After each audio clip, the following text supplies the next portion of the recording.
네, 김진팔입니다. Каби летять, Вітя просто пише звіти.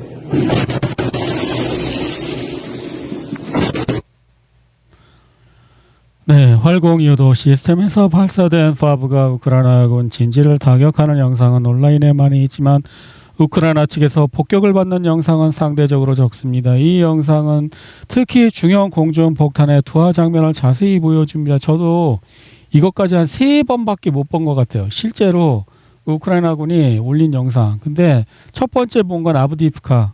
그 다음에 이제 며칠 전에 하나 나왔고 이번이 3번째거든요. 제 기억으로는. 예. 현장에서 이런 걸 느끼나 봐요. Каби летять, Вітя просто пише звіти. 네, 오늘도 ISW 지도를 보시면 수미 지역에 최근 24시간 변화가 보이지 않고요. 볼찬스크 최근 24시간. 근데 노란 게 좀 많이 늘은 것 같죠? 예? 노란 게 그 러시아가 주장은 하지만 점령했다고 주장은 하지만 영상이 안 나왔다는 거거든요. 근데 며칠 전에 비해서 노란 게 확실히 많이 늘어난 것 같아요. 예. 그리고 쿠피안스크 지역에 변화가 보이지. 여기도 많이 늘은 것 같은데 이 노란 거 이거 뭐야? 여기 많이 노랗게 됐는데 거의 이 주장이 맞다면 거의 평탄하게 그 만든 건데요. 이렇게 되면은 전선이 길어지잖아요. 하지만 이렇게 하면은 전선이 짧아지니까 그만큼 인력과 자원을 그 다른 곳에 투입할 수 있겠죠. 절약해서. 그리고 또 중요한 건 여기가 오스콜 강이란 말이에요. 강까지 이렇게 전선을 이쪽으로 밀면 방어하기가 훨씬 쉽잖아요. 그죠?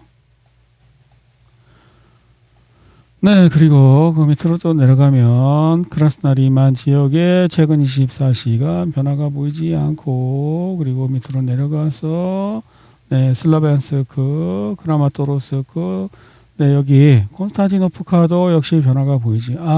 이거는 해줬네. 예, 러시아가 여기 점령했다고 주장함. 이거 노란 거 해준 것 같은데 내가 어젠가 이거 못 본 것 같은데 예, 주장함이니까 해줄 수 있습니다. 이거는 영상도 안 나왔고요. 그리고 포크롭스크 부근에 변화가 보이지 않고 그리고 이쪽 어디죠? 네, 드네프로페트롭스크 변화가 보이지 않고 근데 여기는 아직도 주장함조차도 해주지 않고 있습니다. 이만큼 러시아가 먹었다고 주장하고 있거든요. 오늘도 나왔어요. 주장이. 근데도 해주지 않습니다. 왜 어떻게 해야지?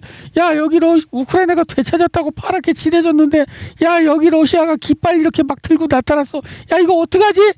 근데 제가 과거에 그 기준에 따르면은 이런 경우 깃발을 흔들고 있잖아요. 전투 장면도 아니고 평온하게 깃발을 흔들고 있으면 이거는 점령이라고 봐줘야 돼요. 그러면 어떻게 우크라이나가 여기 가서 깃발 흔드는 걸 또 찍으면 돼. 그럼 또 파랗게 해주고 그런데 그걸 안 해주고 있어요. 이게 이제 상황이 묘하게 웃기는 거예요. 제가 볼 때는 얼마나 여기 이런 소식을 전하기 싫었으면 그걸 안 해줄까. 네, 그리고 여기 보시면은 굴리아이폴레 그 주변 변화가 보이지 않고 그리고 러시아군이 이쪽에서 추가로 점령했다고 주장하는 부분이 여러 나타났는데요. 그 중에 한 군데 가장 제가 중요해 보이는데 여기 자포리자 남부에서 9km 떨어진 곳까지 진출했다고 주장을 하고 있습니다. 그럼 주장을 하면 노란 걸 칠해줘야 되잖아. 안 칠해줘. 이렇게라도 칠해줘. 안 칠해줘. 주장인데 빨간 것도 아니고 노란 것도 안 칠해주니 빨간색으로 칠해주라는 건 아니잖아. 그럼 여기까지 만약에 갔다는 주장이 사실이라면 와 자포리자 턱 밑에까지 갔는데? 대박인데? 네, 그리고 나머지 헤르손 지역 변화가 없습니다. 네, 이 영상은 이제 사람이 등장하고 이 현장에서 전투 장면이 등장하는 드물게 보는 그런 화질이 좋은 그런 영상이라서 가져왔습니다. 그 미국이 인공지능 그 시스템을 갖춘 드론을 호넷이라는 이름의 드론을 우크라이나에 지급을 했는데 그걸 이제 보여주는 거예요. 그 호넷이 저기 떨어져 갖고 차 막 공격하고 막 이런 거예요. 근데 이 실험용인가 봐요. 신개발품이라 여기저기 좀 미비한 게 많이 있나 봅니다. 이것도 그렇고 이제 우크라이나 측 영상인데 어떤 차를 유조차를 공격하려고 하는데 차가 확 피하니까 못 쫓아가. 그 뒷부분에 보면 러시아 측 영상도 러시아 측에서 찍은 거예요. 또 이거는 저 지나가는 민간인이. 그래서 이 호넷 드론이라는 게 이제 미국이 새로 개발해갖고 우크라이나에서 실험하고 있는 것 같아요. 그런데 이 영상에서 신기한 것은 우크라이나군이 굉장히 많은, 이거 보세요. 24명에서 한 20명 정도 돼 보이는데 이렇게 많은 사람들을 한꺼번에 보낸다고? 이거 드론으로 그냥 대학살인데? 나토 정상회담을 하루 앞둔 키예프는 마지막 우크라이나까지 싸울 준비가 되어 있음을 보여주려 하고 있습니다. 영상에서는 한 소대 전체가 전사하는 모습이 담겨 있습니다. 크라스나리만은 서부군에 의해 완전히 장악되었다고 총참모부가 밝혔습니다. 러시아가 리만을 완전히 점령했다고 발표했습니다. 그런데 노란색조차도 칠해주지 않는 것입니다. 주장일 뿐이니까 이렇게 노랗게 칠해주면 되는데 그것조차도 거부하고 있습니다. 네. 러시아의 몰리아차 복도로는 소형 온보드 AI 컴퓨터와 무선 제어 채널이 없는 전자광, 너무 기니까 제가 요약해드리겠습니다. 이게 뭐냐 하면은 GPS 없이도 그냥 목표물을 찾아갈 수 있는 시스템이 갖춰져 있대요. 여기 AI가 들어있고 그다음에 지형 지도를 보면서 대조를 해가면서 목표물까지 간대요. 새처럼 새처럼 나르는 거예요. 철새처럼. 근데 딱 한 번 처음에 목표물을 발견하기 위해서는 한 번은 가야 된대요. 가서 영상을 찍어야 될 거 아니에요. 여기가 목표물이야. 그러면 한 번은 거기까지 가갖고 영상을 찍어갖고 그 영상 사진을 보면서 이제 두 번째 가는 애들부터는 사진 대조해가면서 갈 거 아니에요. 그렇게 되는 시스템이래요. 그거를 우크라이나군이 노획을 해서 기판을 뜯어봤더니 그렇더라. 그런 이야기입니다. 러시아군 도네츠크 인민공화국 콘스탄티노프카 해방 남부군 소속 부대가 콘스탄티노프카를 해방시켰습니다. 이번 성공으로 우크라이나 방어의 핵심 거점인 크라마토르스크와 슬라벤스크로 향하는 직통로가 열렸습니다. 이 두 도시가 함락될 경우 우크라이나군은 방어 가능한 최후의 보루인 로조바야 바블로그라드에 고립되어 방어선을 완전히 잃게, 거기가 어디냐면은 여기 얘기하는 것입니다. 지금. 그래서 이 콘스탄티노프카를 뚫었기 때문에 이렇게 점령하고 여기가 깨지게 되면 어떻게 되냐? 여기하고 여기밖에 큰 도시 게릴라전으로 방어를 할 수 있는 큰 도시가 여기밖에 안 남는다는 것입니다. 그 뒤는 그냥 없대요. 드네프르 강까지 그냥 가는 거래요. 모두의 시선이 크라마토르스크와 슬라비안스크에 쏠려 있는 가운데 우크라이나군이 왜 이 두 도시를 끝까지 사수하려 하는지 이해하는 것이 중요합니다. 사실 이 두 도시를 제외하면 우크라이나군은 거점을 확보할 것이 전무합니다. 서쪽으로 후퇴한다는 것은 탁 트인 들판으로 들어가는 것을 의미하는데 그곳에는 슬라비안스크와 크라마토르스크처럼 견고한 방어선을 구축할 수 있는 대도시나 산업지대가 없습니다. 장기적인 방어를 위한 유일한 남은 방어선은 카르키우 지역의 로조바 또는 드네프로페트롭스크의 바블로그라드뿐입니다. 조금 아까 제가 보여드렸죠. 따라서 이 도시를 잃는 것은 우크라이나군에게 말 그대로 돌이킬 수 없는 패배를 의미합니다. 러시아 사령부가 어떤 방식으로 이 도시를 점령할지는 아직 미스테리입니다. 러시아군은 드르즈코프카에서 초반에 고전을 면치 못할 가능성이 크지만 일단 그곳을 점령하면 크라마토르스크로 가는 직통로가 완전히 열리고 우크라이나군 동부 전선의 주요 지원망이 무너지기 시작할 것이다. 러시아 정보 소문 채널에 따르면은 빠르면 7월에 동원령을 내릴 수 있다고 합니다. 왜냐하면 9월 20일이 러시아 선거거든요. 9월 20일이 러시아 선거인데 10월이면 이제 선거 이후에 한다는 거잖아요. 근데 그렇게 하면 너무 늦기 때문에 차라리 7월, 지금이 7월인데 빨리 동원령을 해서 빨리 그 돈바스를 점령해 버린다. 그렇게 하면은 선거에도 더 좋을 수 있다. 그러니까 선거가 오기 전에 뭔가 성과를 내야 되겠죠. 그런데 2만 명씩 야금야금 한답니다. 왜냐면 한꺼번에 100만 명씩 훈련시키고 뭐 이렇게 총하고 옷 주고 할 수 있는 그런 시설이 없대요. 그래서 2만 명씩 야금야금 동원을 해갖고 모르게 이 거위의 깃털을 아프지 않게 살살 뽑는 것처럼 그렇게 할 거래요. 소식통에 따르면 푸틴 대통령은 돈바스 지역을 완전히 장악할 때까지 키예프와 실질적인 협상을 하지 않기로 결정했습니다. 푸틴은 최소한 돈바스 해방은 해야 돼요. 그래야 휴전이든 뭐든 할 수 있거든요. 경제 사회 상황이 매우 긴장된 상태이긴 하지만 지금 협상을 하거나 적의 요구를 일부라도 수용하는 것은 푸틴 대통령에게 약점을 드러내는 것이자 국내에서 권위를 완전히 잃는 행위가 될 것이라는 분석입니다. 따라서 푸틴 대통령은 키예프와 진지한 대화를 시작하기 전에 합동군 사령부의 최소 목표를 어떤 대가를 치르더라도 달성하는 것이 필수적이라고 판단하고 있다고 소식통은 전했습니다. 그리고 그 최소 목표는 돈바스 지역의 완전한 장악입니다. 제가 계속 말씀드렸던 거 맞잖아요. 소식통에 따르면 푸틴의 주요 계획은 2027년 여름까지 돈바스 지역을 완전히 장악하는 것입니다. 그 후에는 전선에서 불가피하게 휴전이 필요할 것이며 키예프 지역 역시 자체적인 문제들을 고려할 때 휴전에 동의할 가능성이 높다고 합니다. 그런데 제가 볼 때는 그래 러시아가 여기까지 먹었다 쳐. 2027년 여름이면 내년 여름이잖아. 한 1년 걸린다고 쳐. 여기를 다 먹은 다음에 젤렌스키한테 우리 휴전하자 그랬을 때 젤렌스키 야 그러자 그럴까요? 물론 여태까지 그들이 얘기했던 그 휴전 제안으로 미루어 볼 때 그러자고 할 가능성도 있어요. 자 그럼 1번 시나리오 1번 야 휴전이 이루어졌을 때 어떤 일이 벌어질까요? 얘네들이 그 휴전을 받아들였을 때 우크라이나 젤렌스키와 서유럽이죠 나토 휴전을 받아들였을 경우 어떤 조건을 거냐면은 평화 유지군을 걸자고 할 거예요. 평화 유지군. 이거를 싫어했던 거거든요.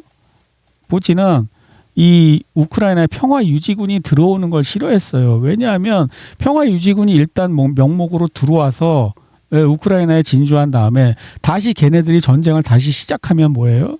유럽과 이제 정식으로 전쟁을 하게 되는 게 되잖아요. 그걸 피하고 싶었던 거거든요.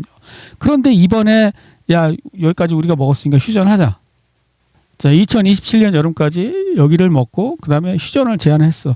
그런데 아 좋다. 그런데 평화유지군으로 프랑스군, 영국군, 뭐 독일군 여기 다 들어와야 된다. 그거를 러시아가 과연 받아들일 것이냐. 그게 문제예요. 받아들일 경우 어떻게 될 것이냐. 반드시 재발하게 됩니다. 무슨 얘기냐면 러시아가 여기까지 먹고 자 휴전 제안을 했는데 야 우리는 영국, 프랑스, 독일군이 여기 들어온 다음에 그 다음에 평화유지군 하고 이런 식으로 해야지 그 휴전할 수 있어. 그래서 러시아가 그걸 받았다 치자. 그래 그렇게 하자 치자. 그럼 이게 무슨 의미예요? 반드시 재발하게 됩니다. 그러면 어떻게 돼요? 아 너네가 영국, 프랑스, 독일군이 여기 와서 직접 죽어. 아 폴란드군도 마찬가지고. 그런 얘기예요 지금. 그래서 그게 끝날까 하는 게 그런 경우 이 전쟁이 쉽게 끝날까 반드시 그 휴전은 재발하게 되어 있습니다. 제가 생각할 때. 그런데 만약에 그럼 너네 푸틴이 아 영국, 프랑스, 독일, 뭐 폴란드 평화유지군 싫어 그러면 얘네들이 아 그럼 우리 휴전 안 해 그럴 수도 있잖아. 지금 이게 제가 중요하게 생각하는 포인트예요. 어떻게 될 건지.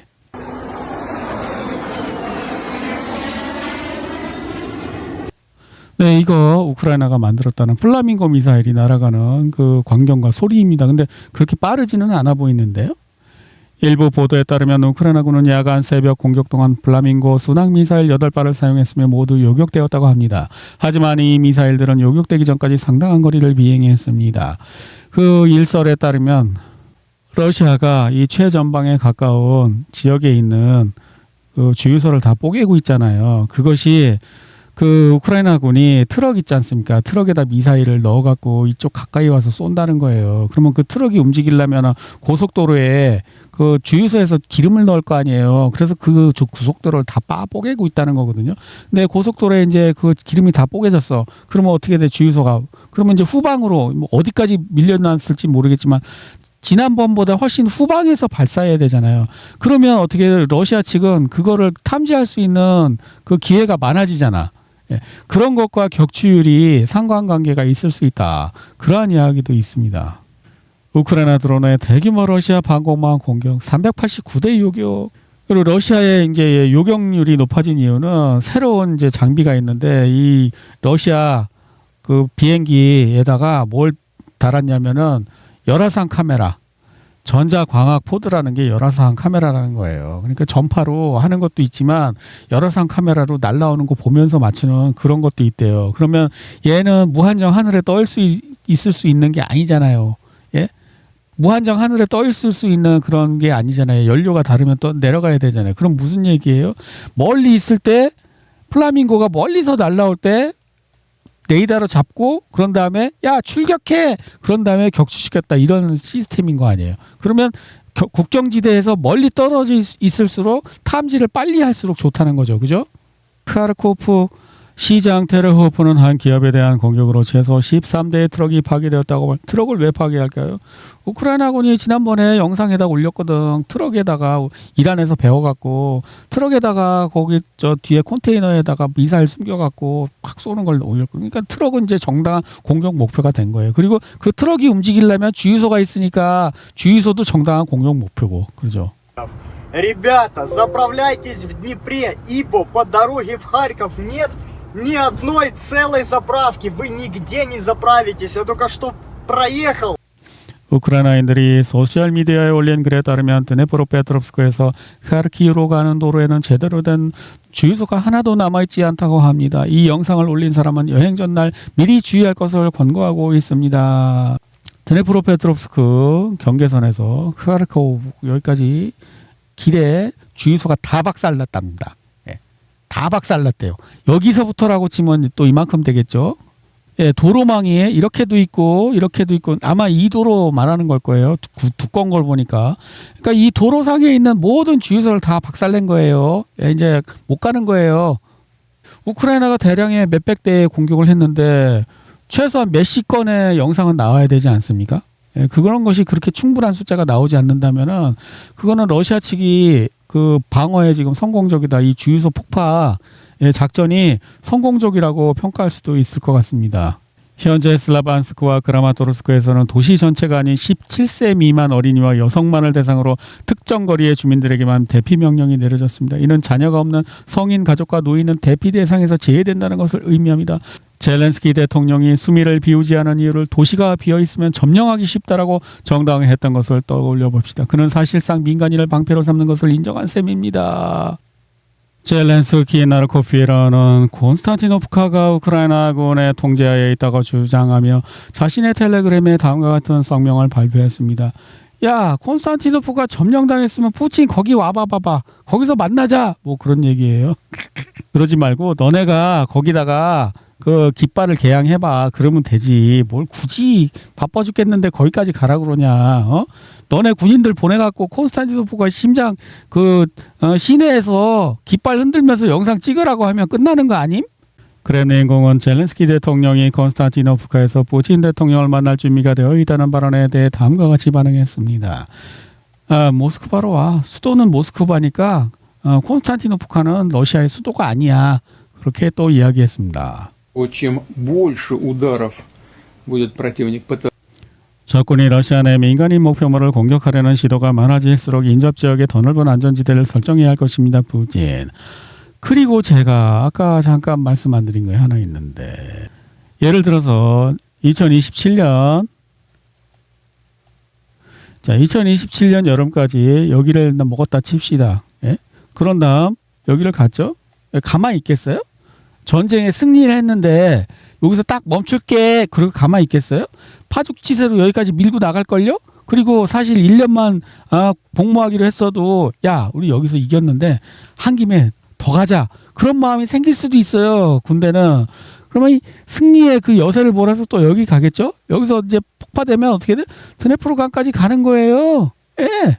그러니까 목표를 짧게 잡았지만 여기를 1년 동안에 그리고 이제 여기 점령했으니까 너네 계약 끝났으니까 갈라면 가 그래도 몇 명이나 나 돌아갈래 이제 실업자 할래 그러겠어요? 야 우리가 이기고 있는데 끝까지 가갖고 한번 끝까지 이겨보자 이런 애들이 많을 수도 있어요. 사기 군의 사기라는 건 그런 거거든요.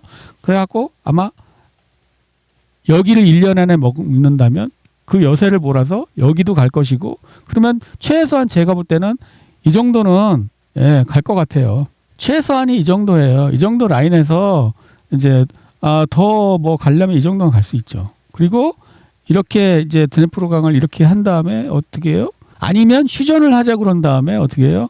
너네 평화유지군 들어오고 싶어? 독일군, 영국군, 폴란드군, 프랑스군 여기 와서 죽고 싶어? 그럼 일단 들어와 봐봐.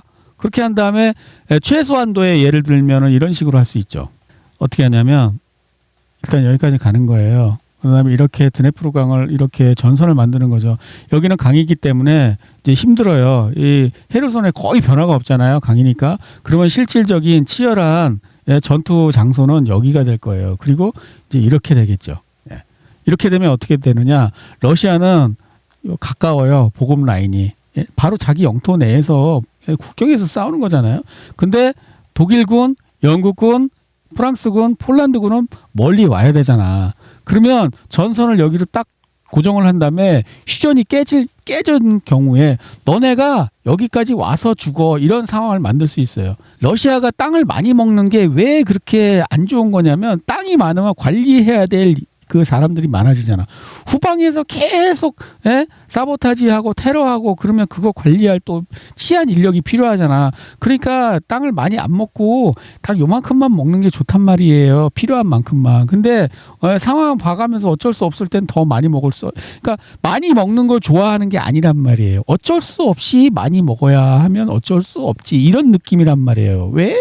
거기에 친러계만 있는 게 아니잖아요. 이쪽으로 갈수록 친러계가 아닌 사람들 반 러시아적 정서를 가진 사람 이게 농도가 그 짙어진다는 말이에요. 그래서 가고 싶지 않은데 최소한 이만큼은 가져야 되겠고 그리고 일단 휴전을 이 정도 라인에서 하면 이만큼을 전선을 좁힐 수 있잖아요. 러시아도 그 병력이 모자란단 말이에요. 그러니까 전선 길이를 좁히면 어떻게 여기서만 치열하게 싸울 수 있는 거지.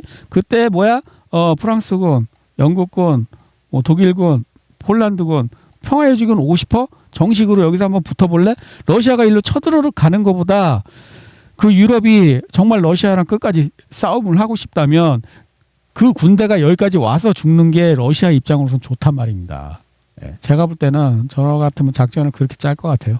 마리아 자하로바는 푸틴 대통령이 konstantinopol과 해방회의에 군복을 입고 나타난 것은 테러리스트 네오나치 쓰레기들과의 전쟁이 모든 전선에서 끝까지 계속될 것이라는 신호라고 말했다. 여기는 강이니까 제가 파란색으로 칠하겠습니다. 그리고 여기 전선이 여기로 이제 딱 좁혀진다. 더 이상 러시아가 먹지 않고 그러면 이제 전선이 어떻게 되냐면은 이렇게 되겠죠. 여기는 러시아니까 이렇게 싸우는 거예요. 이 전선을 이렇게 좁힌 다음에 러시아가 방어 위주로 가는 거죠. 여기서 저 같으면 방어 위주로 갈 겁니다. 왜냐하면 무리해서 전진을 하면은 그 사람들이 사망자가 많아지니까 방어 위주로 갈 거예요. 이거는 뭐냐면 휴전이 깨졌을 때 그래 여기까지 가고 러시아가 이제 휴전하자고 하는 거죠. 그러면 러시아가 휴전을 하자고 했을 때 얘네들이 평화유지군 보내겠다. 영국, 프랑스, 독일, 폴란드 평화유지군 그래 받을게. 그런 다음에 다시 전쟁이 시작되면 어떻게 돼요? 너네가 여기 와서 죽어. 이렇게 되는 상황이 되는 거죠. 방어 위주로 하면서 얘네들을 계속 죽이는 거예요. 정식으로 그런 전쟁이니까 너네 계속 파병해. 이러는 거죠. 그렇게 될 경우에 어떻게 되냐? 러시아는 휴전을 했는데 쟤네들이 먼저 깼기 때문에 정정당당하게 이제 동원령을 내릴 수 있지. 이건 방어다. 우리는 휴전을 했는데 쟤네들이 휴전 협상을 깼다. 그러니까 우리는 동원령을 정정당당하게 내릴 수 있다. 이런 작전도 가능해요. 지금은 먼저 쳐들어갔기 때문에 동원령을 내리기가 좀 그런 거거든요. 근데 휴전을 한번 하고 쟤네들이 먼저 휴전을 깼다. 그러면 동원령 정당화. 이런 것도 시나리오에 가능해 보입니다. 타스 통신에 따르면 러시아 방산협회 회장 쇼키는 산업체들이 드론 방어를 위한 추가 무기를 갖추기 시작했다고 밝혔습니다. 이거 며칠 전에 러시아 측 그 정보 채널에서 본 건데 며칠 후에 딱 진실로 드러나네. 거기 좀 믿을만한 것 같은데. 그는 또한 기업들이 당국과 장거리 접근 드론 공격에 대한 조기 탐지 그리고 경고 및 격퇴 시스템 개발에 대해 논의 중인. 그러니까 기업들이 각자 자기 돈으로 대공 무기를 사서 드론을 격추하라는 거예요. 그게 얼마 전에 나왔었거든요. 그 정보 채널에 러시아 측. 근데 지금 며칠 지나니까 지금 나오잖아요. 타스 통신에. 모스크바는 발트 3국이 우크라이나 무인 항공기에 러시아 민간 기반 시설 공격을 위한 연공을 제공했다는 자료를 확보했다고 미하일 갈루진 외무부 차관이 밝혔습니다. 그는 라트비아와 다른 발트 3국들이 우크라이나 드론이 우리나라 민간 기반 시설을 공격하는 데 필요한 연공을 제공했다는 사실을 확인했다고 말했습니다. 또 발트 3국에 또 러시아가 뭔가 조치를 취하려나? 그러면 전선이 넓어지는 건 좋지 않은데 제가 생각할 때는 전선은 더 이상 확대하지 말고 전선을 이쪽으로 확대할 여력은 없어요. 이쪽은 그냥 대충 겁만 주는 방식으로 처리를 하고 이쪽으로 유인해야 돼요. 평화유지군 들어오라고 하고 너네가 끝까지 싸우고 싶다면 어쩔 수 없다. 평화유지군 들어와라. 그리고 여기는 강이니까 방어하기 쉬운데 놔두고 실제로 전투는 여기서 벌이는 거죠. 요만큼 해서. 가장 나한테 유리한 예, 러시아 본토와 가까워 갖고 뭐예요? 그 병참이 가까운. 예? 얘네들 병참은 길고 우리 병참은 가깝잖아. 그러니까 딱 요 라인에서 이제 휴전 한번 했다가 걔네들이 야 저놈들이 먼저 휴전을 위반했다. 동원령이다. 우리를 국가를 방어하자. 이거 하기 정말 좋은데. 리투아니아 대통령 국방비 지출 확대 문제로 나토 분열 위험 경고 세우다. 나우세다 모든 나토 회원국의 국방비 지출 5%까지 증액할 것을 요구해서 이제 나토에서 서로 분열이 일어날 수 있대요. 그러니까 가만히 내버려두면 서로 분열할 건데 여기를 굳이 공격을 해서 단결하게 해줄 필요는 없잖아. 그죠? 당신은 집을 살 수 없을지도 모릅니다. 우익 성향의 사람들과 음모론자들은 조만간 독일에서 집을 살 수 없게 될 수도 있습니다. 인터넷에다가 뭐 우익 성향 그러니까 정부에 반대되는 그런 글을 쓴 사람은 검사해 갖고 너 집 못 삼. 이거 완전 매매를 못하게 하는 거 아니야. 돈 있어도 집을 못 사게 하겠음. 그러면 집을 못 사게 하면 쌀도 못 사게 할 수 있겠네. 그건 너무 심해갖고 지금 간 보는 건가? 이런 법안을 독일 여당이 제출했대요. 이 법안이 통과될지는 지켜봐야겠지만 현재 여당 연합이 제안한 법안입니다. 집권당이 이런 법을 추진하다니 정말 어이가 없습니다. 이게 통과되고 정착이 되면 뭐야?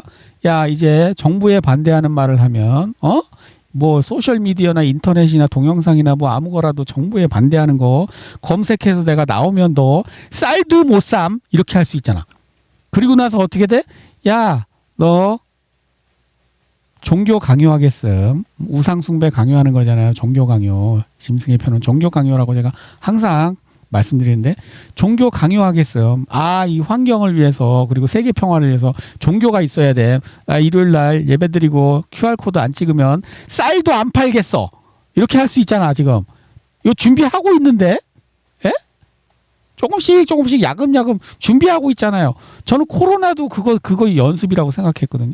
코로나 주사 안 맞으면 정부 시책이 주사 맞는 건데 마루타 검증도 안 된 약물 주사하는 건데 정부 시책에 반대해 너 식당도 못 가고 마트도 못 가고 쌀도 못 사고 먹을 것도 못 사게 하겠어. 그거 테스트했잖아요. 지금 이거 계속 하고 있어요. 얘네들 끝난 거 아니에요.